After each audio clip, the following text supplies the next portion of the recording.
آپ چاہتے ہیں نا کہ اگر ہم ایسی حدیث بار کا سنیں تو میری یہ خواہش ہے، اظہار ہے آپ سے، اکثر میں کرتا رہتا ہوں کہ آپ کیا کریں، جلدی سے آیا کریں تاکہ آپ کو نبی کریم صلی اللہ علیہ وسلم کی حدیث مبارکہ سننے کا سرور ملے۔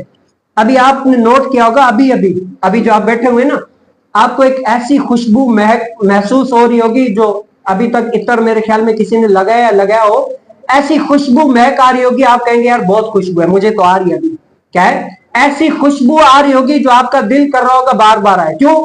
یہ اس لیے میں بات بتا رہا ہوں کہ ہم جب پڑھتے تھے دور حدیث میں تو ہمارے مفتی استاد مفتی حسان صاحب بتایا کرتے تھے کہ جس جگہ پر آپ چاہتے ہیں نا کہ نبی کریم صلی اللہ علیہ وسلم کی مجلس میں بیٹھے تو آپ اس جگہ پر بیٹھے جہاں پر نبی کریم صلی اللہ علیہ وسلم کی حدیث پڑھی یا پڑھائی جاتی ہو، سمجھی یا سمجھائی جاتی ہو، اس مجلس میں بیٹھیں گے نا تو وہ مجلس کون سی کہلاتی ہے؟ محمدی مجلس کہلاتی ہے۔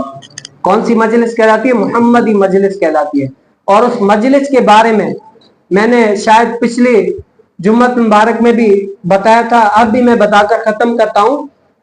ایک حدیث مبارکہ میں آیا، نبی کریم صلی اللہ علیہ وسلم نے اپنے صحابہ سے ارشاد فرمایا، اے صحابہ جب تم لوگ جنت کے قریب سے گزر جاؤ نا تو جنت کے پھلوں کو چن لیا کرو، اس میں سے کچھ نہ کچھ چن لیا کرو۔ اب صحابہ حیران ہو گئے، یا رسول اللہ ہم نے تو یہ سنا ہے کہ بندہ جب تک اس دنیا میں ہے پھر مر جائے گا، پھر قیامت ہوگی، اس کے بعد حساب و کتاب ہوگا، پھر جنت ملے گی۔ یا رسول اللہ سمجھ میں نہیں آیا، اگر ہم جنت کے قریب سے گزرے تو کچھ نہ کچھ چن لیا کریں۔ حضور علیہ السلام نے کیا فرمایا کہ اے صحابہ جب تم علم کی مجلس کے قریب سے گزرو نا تو وہ جو علم کی مجالس ہے نا، علماء کی مجالس یا جہاں پر علم بیان ہو رہا ہے، وہ کیا ہے؟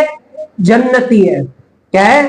وہ جنت ہے۔ اگر تم اس قریب سے گزرے تو کچھ نہ کچھ چن لیا کرو۔ اب ان میں سے چن کیا لیا کرو؟ علم کو چن لیا کرو۔ اب آپ تھوڑی دیر تصور کریں، حضور علیہ السلام نے کیا فرمایا؟ جس جگہ پر علم بیان ہو رہا ہو اس جگہ کو حضور علیہ السلام نے کیا فرمایا؟ جنت۔ کیا فرمایا؟ جنت۔ آپ بتائیں ہم جو اس مسجد کے اندر علم دین ہے نا، پڑھتے پڑھاتے بیان ہوتا ہے، یہ کیا ہے؟ حضور علیہ السلام کے فرمان کے مطابق یہ جگہ کیا ہو گئی؟ جنت۔ کیا ہو گئی؟ جنت۔ اب حضور علیہ السلام نے کیا فرمایا؟ جنت میں سے کچھ نہ کچھ چن لیا کرو۔ وہ کیا ہے؟ علم۔ علم چن لیا کرو۔ اب میری اور آپ کی ہے، بتاؤ ہم جنت کے اندر کتنی دیر بیٹھے اور جنت کے اندر سے ہم نے کتنے پھل چنے؟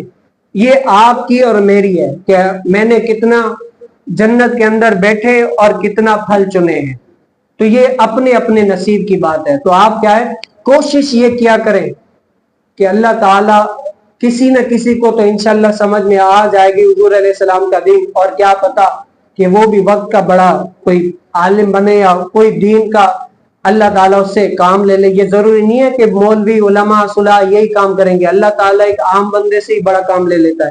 تو اللہ تعالیٰ سے دعا ہے جو کچھ کہا سنایا اس پر عمل پیرا ہونے کی توفیق نصیب